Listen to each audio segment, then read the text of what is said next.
Akkam jirtu maatiiwwan chaanaalii Barooftuu har'a kan waliin ilaallu Gilgaara 4.8 waliin ilaallaa. Akka xumura viidiyoo kanaatti na waliin tura. Himoota walqixaa sararaa armaan gadii furii jedha. Gaaffii tokkoffaarraa yookaan lakkoofsi ta'e tokko 5 yommuu baay'atu 25 ta'a. Lakkoofsa kana barbaadi. Maanni lakkoofsi ta'e tokko 5 baay'ateet meeqa nuu kenna? 25 nuu kenna. Lakkoofsa sana barbaanna. 5 xaa jettuudha. 5 xaa walqixa 25. Gatii xaa barbaaddu jechuudha asirraa. Xaa qofaatti hambisuuf irra 5 jettu gama lamaaniinu. 5 salphistu 5 badaa maal ta'a? Xaa walqixa meeqa ta'a? 25 irra 5 ta'a. Gatiin xaa meeqadha? 25. 25 5 foortan meeqa argattu? 25 argattu jechuudha. Kanaafuu xaan meeqadha? Xaa walqixa 25 jettu jechuudha. Xaa walqixa 25. Gaaffii lammaffaa lakkoofsi tokko 3 erga baay'atee booda 21 yoo irraa hir'atu firiin isaa 51 ta'a. Lakkoofsa kana barbaadi. Kana jechuun 3 xaa irraa 21 walqixa meeqa? 51 jechuudha. 3 xaa walqixa 51 ida'uu 21. Kana jechuun 21 kun as darbiti. Yeroo as dabartu negatiiva ture poozitiivaa ta'ee as darbaa jechuudha. Kanaafuu 3 xaan walqixa meeqadha? 72 ta'a. Hiruu 3 salphataa 72 hiruu 3. Xaan meeqa ta'a? 24. Gatiin xaa 24dha jechuudha. Inni itti aanu immoo gaaffii sadaffaa yoo ilaallu, gaaffii sadaffaa maal jedhaa? Ida'amni intiijaroota poozitiivii maangoo walitti aananii 2/8dha. Intiijaroota kanneen barbaadi. Kana jechuun xaa haa jennu intiijaroota poozitiivii maangoo ta'an kana. Xaa ida'uu walitti aanu miti ida'ama waan nuun jedheef xaa ida'uu maangoo waan jedheef gaa xaa ida'uu 2 ta'a. Maaliif xaa ida'uu tokko jenne maangoo irratti tokko dabaltamaani lakkoofsa maangoo nuuf hin kennu. Lakkoofsa guutuu nuu kenna waan ta'eef. Kanaafuu kana jechuun fakkeenyaaf 5 yoo ta'e 5 irratti tokko idaatan maal nuu kenne? 6 nuu kenne. 6 immoo maangoo miti guutuudha. Kanaafuu 2 yoo idaatanidha kan inni maangoo nuu kennu. Kanaaf 2 jenne. Xaa ida'uu 2 walqixa 8. Kana yeroo walitti daatan 2 xaa ta'a.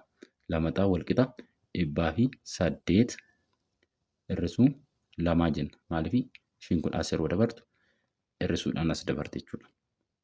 Hir'isuu 2 erga jennee 2 xaan walqixa 6 ta'a. Hiruu 2 xaa qofaatti hambisuuf 2 balleessitu xaa walqixa meeqadha? 53 ta'a. 53. Lakkoofsa maangoodha jechuudha. 53 maanni lakkoofsa maangoodha.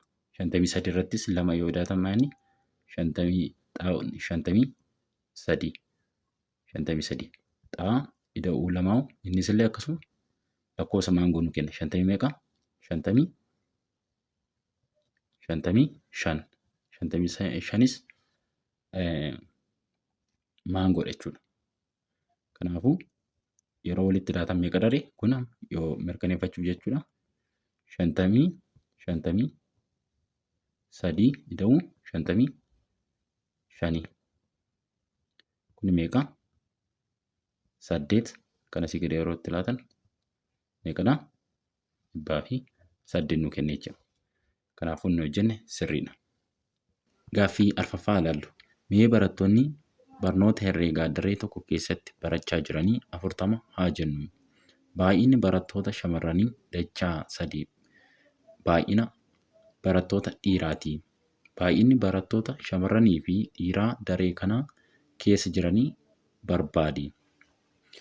Maaltu nuu kenname kan jedhu hubachuu qabdu. Maal barbaanna kan jedhu hubachuudha qabdu. Asirratti egaa barattoonni daree tokko keessa kan dhiiraas kan dubaraas 40 jechuudha. Mee barattoonni barnoota herreegaa daree tokko keessatti barachaa jiranii meeqadha? 40 nuun jedhe. Kana jechuun xaa, ida'uu, yaa walqixa meeqaati? 40ti. Kan dhiiraaf kan dubaraa egaa maanni 40 mitiire? Kan daree tokko keessaa. Kan dhiiraas kan dubaraas iddoo tokkotti 40. Maal jedhaa? Baay'inni barattoota shamarranii dachaa 3 baay'ina barattoota dhiiraati.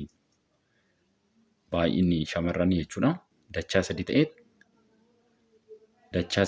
qixa kan dhiiraa ta'a jechuudha. Kana jechuun baay'inni barattoota shamarranii dachaa 3 baay'ina barattoota dhiiraati. Kana jechuun warra dubaraatiin xaa yoo jenne 3 xaa walqixa yaa ta'a. 3 xaa walqixa yaa ta'a. Amma yaa'aan keenya meeqadha? Yaa'aan eenyu faana walqixa jechuudha? 3 xaa faana walqixa jechuudha mitiire? Dachaa 3 ta'ee kan dubartootaa. Dachaa 3 ta'ee kan dhiiraatiin qixa ta'a jechuudha. Amma maal qabnaa? Wanti isin hubachuu qabdan xaa, ida'uu, yaa walqixa meeqadha? Ida'amni waliigalaa daree sanaa jechuudha. Kan dhiiraa fi dubaraa 40. Kanaafuu 3 xaan immoo walqixa yaa ta'a. Kanaafuu amma yaa qabnaa asii. Yaa'aan keenya walqixa 3 xaa faana walqixa. Yaa kana fuuneet as galchina jechuudha. Kana yeroo isiniin jedhu 3 xaa kana fuudhanii as galchitu jechuudha. Maaliif? Yaa faana walqixa waan ta'eef. Xaa, ida'uu bakka yaa kana maal galchitu? 3 xaa kana galchitu. Maal ta'a? 3 xaa. Maaliif? yaa walqixa 3 xaa waan ta'eef jechuudha. Walqixa jettu. Walqixa meeqa? 40 jettu. Kana yeroo itti hidha meeqa? 4 xaa walqixa meeqa? 40.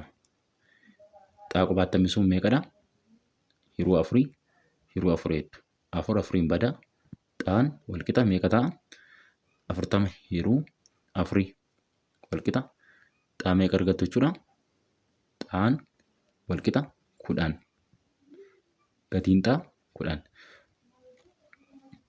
Gatiin xaa 10 arganneeti jirra. Gatii xaa 10 arganneeti jirra. Gatii yaa barbaanna. Gatii yaa barbaanna jechuudha. Gatii yaa immoo akkamiin barbaanna? Eessa galchina? Xaa 10 argannee jirra. Yoo barbaaddan isa kana keessa galchuu dandeessu. Xaa fiddanii as galchuu dandeessu. 10 fiddanii as galchuu dandeessu. As galchitanii gatii yaa barbaaddu. Yoo barbaaddan bakka kanas galchuu dandeessu. Lamaan isaa keessa yoo galchitan tokkuma jechuudha. Mee isa kana keessa galchinee haa ilaallu. Isa kana keessa xaa meeqa arganneerra? Xaa 10 mitiire? 3 baay'isuu 10 walqixa yaa. Yaa walqixa meeqa ta'a? 30 ta'a. As keessas galchitanii ilaaluu dandeessu. Isa kana keessa jechuudha. 30 argattu. Mee galchinee haa ilaallu isas.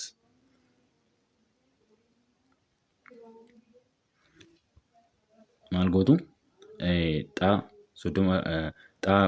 10 arganneerra miti? 10 ida'uu yaa walqixa 40. Yaa jettu. Yaa walqixa 40 irraatii 10. Maaliif 10 kana as dabarsitu? Negatiivaan as darbaa jechuudha. Kanaafuu yaan walqixa 40 irraa 10 meeqadha? 30. Amma egaa yaa 30 arganneerra. Yaan 30. Xaan keenya immoo meeqadha? 10.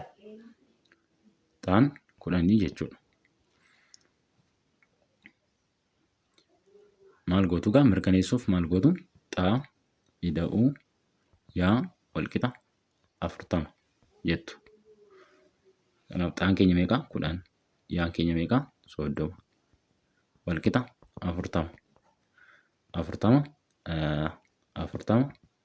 walqixa 40. Walqixa moo walqixa miti? Walqixa. Inni hojjenne sirriidha jechuudha. Viidiyoo itti aanuun cuunfaa boqonnaa afurii waliin ilaallaa. Gaaffii qabdan komentii jalaan naa barreessuu hin dagatinaa. Nagaan naa turaa.